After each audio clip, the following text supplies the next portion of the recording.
उरले उरात काही आवाज चांदण्याचे उरले उरा।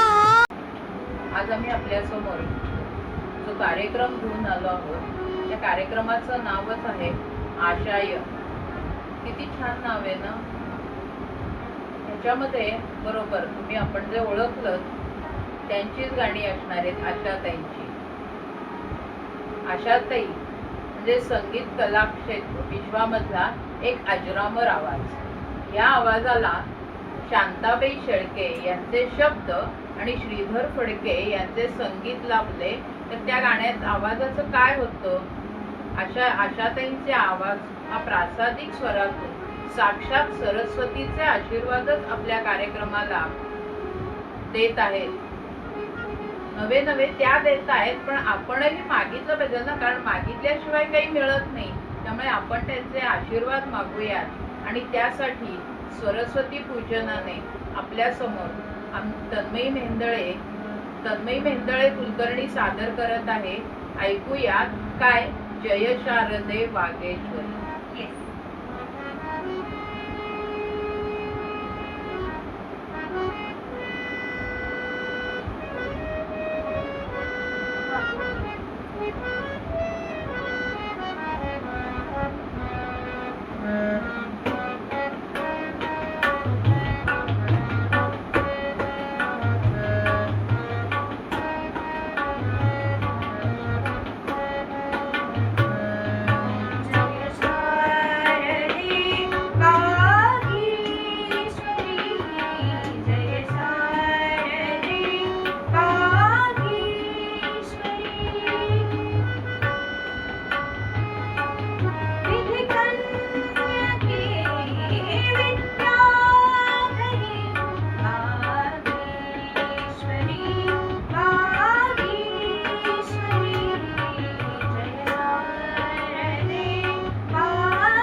सरस्वतीचा आपल्याला आशीर्वाद मिळाला की ज्ञान प्राप्त व्हायला ती शिडी म्हणून छान उपयोगाला येते. त्या शिडीचा वापर कुठल्या आशीर्वाद रूपी शिडीचा वापर आपण करू शकतो. आणि असं हे ज्ञान आपल्यापर्यंत ज्या माऊलींनी आणून पोचवलं ते आपल्या ज्ञानेश्वरीला त्यांनी भगवद्गीतेला ज्यांनी मराठीमध्ये तुमच्या आमच्यापर्यंत आणून पोचवलं त्या ज्ञानेश्वरीला ह्या वर्षी 350 वर्ष पूर्ण झाले. त्याचं औचित्य साधून माऊलींचीच एक रचना आपण ऐकूयात. पांडुरंग कांती. काय छान आहेत शब्द. तन्मयच्या स्वरातनं ऐकूयात. मूळ गायिका कोण आहे तर आपल्या आशाताईच बरं का. तन्मय.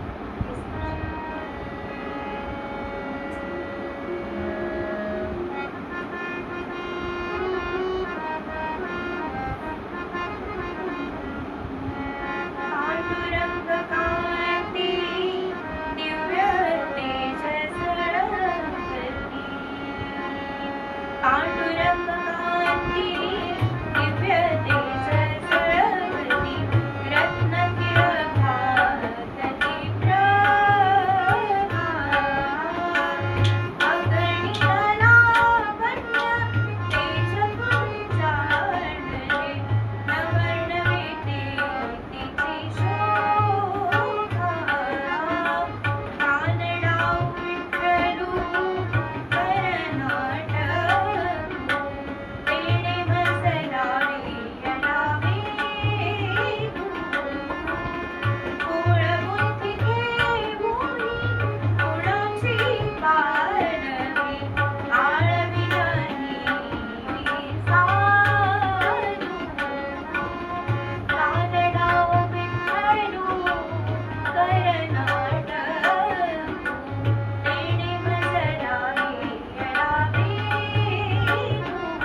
आणि नाट्यसंगीत हे अद्वैत आहे.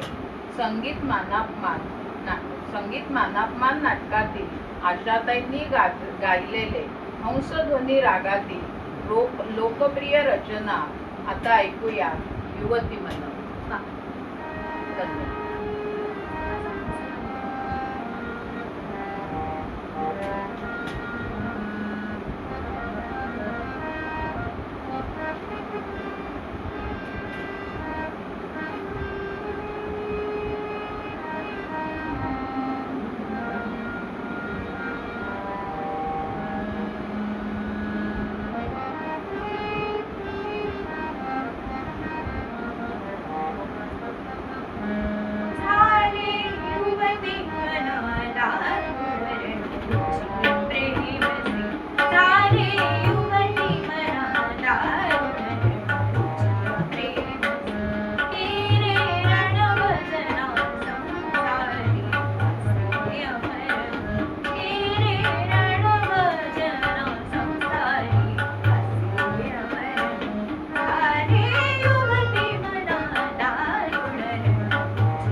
मंडळी, मंगेशकर कुटुंबियांचे संगीत क्षेत्रात खूप मोठे योगदान आहे.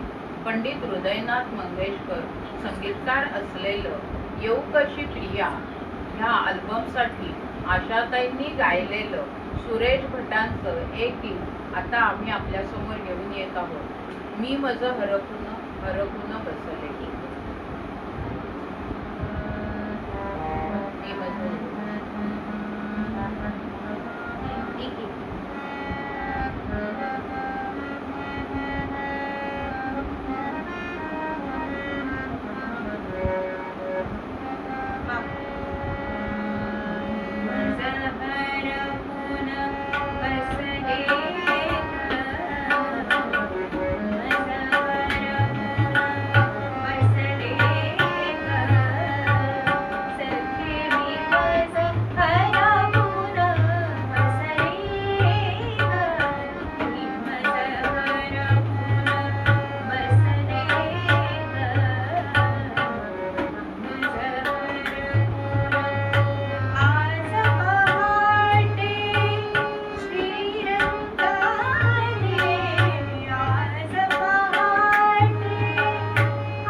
यांनी लिहिलेले, पु ल देशपांडे यांनी संगीत दिलेलं आणि देवबाप्पा चित्रपटासाठी आशाताईंनी गायलेलं अबाल वृद्धांच्या आवडीचं हे बालगीत गात आहे तन्मयी.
आमच्या साथीदारांसाठी जोरदार टाळ्या होऊन देत.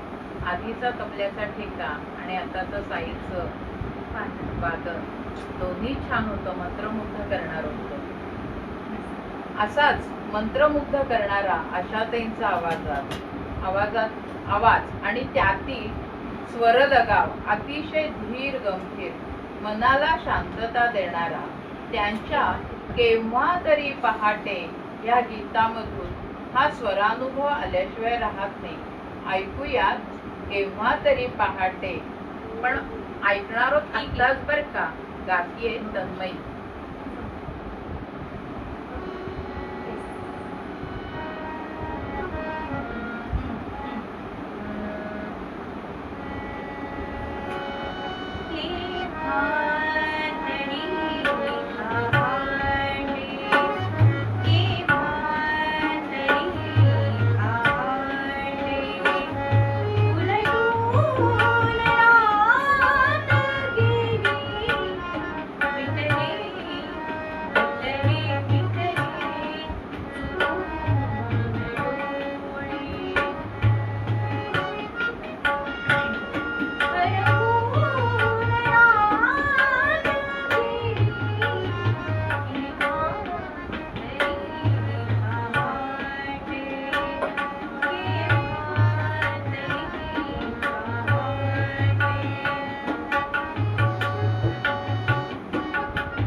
सर्व तऱ्हेची गीते गाणाऱ्या अष्टपैलू नवे नवे शतपैलू गायिका असलेल्या आशाताई रेशमाच्या रेघांसारखी लावणी सुद्धा तितक्याच तोऱ्यात गातात. ऐकूयात रेशमाच्या रेघांनी आणि याचे संगीत आनंदघन म्हणजेच भारतरत्न लता मंगेशकर यांचे आहे बरं का.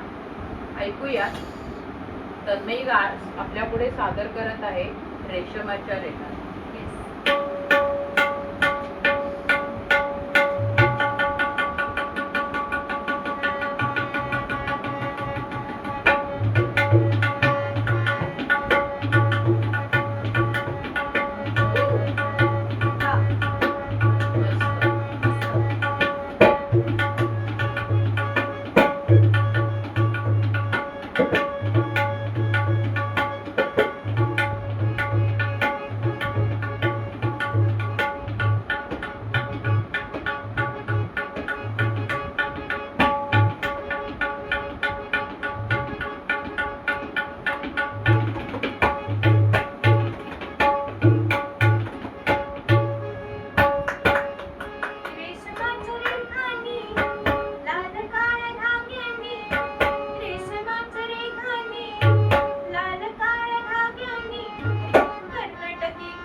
लावणी झाली, भक्तिगीत झालं, आशीर्वाद मागून झाले, ज्ञानाचा सोपान चढून झाला.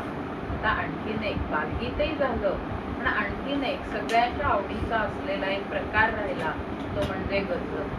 ह्या गझलमध्ये, गझल गायनामध्ये सुद्धा आशाताईंचा हात कोणीही अजूनपर्यंत धरेल असं वाटत नाही. गझल हा प्रकार मराठी सुगम संगीतात आणला तो कविवर्य सुरेश भट यांनी.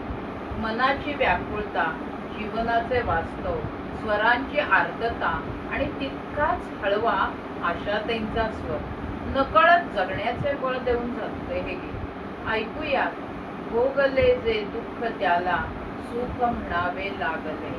सादर करत आहे तन्मयी मेंदळे.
आतापर्यंत जी मैफल आपल्यासमोर आम्ही आणली याच्यामध्ये आम्हाला मोलाची जी साथ दिली म्हणजे आमचे हात, हा म्हणजे हार्मोनियम आणि तो म्हणजे तबला, हे दोघांची साथ आम्हाला होती म्हणून आम्ही इथपर्यंत येऊ शकलो. मगाशी आपण तोडा जो ऐकला तो आमच्या वाजवला होता निवेदिताताई मिंदळे यांनी. आणि तसंच बालगीत म्हणू नका, गझल म्हणू नका, कुठलाही काव्य प्रकार असू दे, स्वर कुठलाही निघू दे, पण तो स्वर पहिला येणार तो साहिलच्या हातातून, साहिल कुंडली अर्थातच. आणि ही सगळी गाणी आपल्यापर्यंत आणून पोहोचवली हे स्वर मूळ आशाताईंचे असले तरी आज आपल्या समोर जे सादर केले गेले ती सादर करणारी आमची तन्मयी मेंदळे कुलकर्णी. असा हा आमचा छान आशयानाचा संच आहे. आणि निवेदनाची खुमासदार धुरा सांभाळणारी माझी मावशी हरिभक्त परायण दया धनंजय कुलकर्णी. आणि आमचा हा संच नक्कीच अचानक ठरलं की होम कॉन्सर्ट करूया. आणि शॉर्ट नोटीसवर आम्ही सगळेजण माझ्या तन्मयीच विश्वभर आपल्याला भेटायला आलो आहोत. तर जे गोड आहे ते माझ्या गुरु मला शिकवलेलं आहे. जे काही तुम्हाला उणं वाटेल ते आमच्या यूट्यूब चॅनलवरच सोडून द्या. कमेंट सकारात्मक करा एवढीच अपेक्षा आहे. आशाताईंना आदरांजली वाहण्याचा छोटासा प्रयत्न आम्ही आशा या संकल्पनेतनं केला आहे असं मी सांगू इच्छिते. आणि शेवटच्या रचनेकडे येऊयात. शेवटची रचना म्हणजे अर्थातच आपल्याला सगळ्यांचे आशीर्वाद हवे असतात, पण ते आशीर्वाद जर त्यांनी आपल्या समोर येऊन दिले आणि मागे उभं राहून देऊ नकोस मी तुझ्या पाठीशी आहे असं सतत म्हणून तो हात मागे जर ठेवला ना तर आपल्याला किती छान वाटतं नाही का. ह्या मंगेशकर कुटुंबियांना सुद्धा अशीच त्यांचं जे दैवत आहे ते मंगेशकर कुटुंबीय या मंगेशाच्या देण्याचे कृतज्ञतेने सांभाळतात.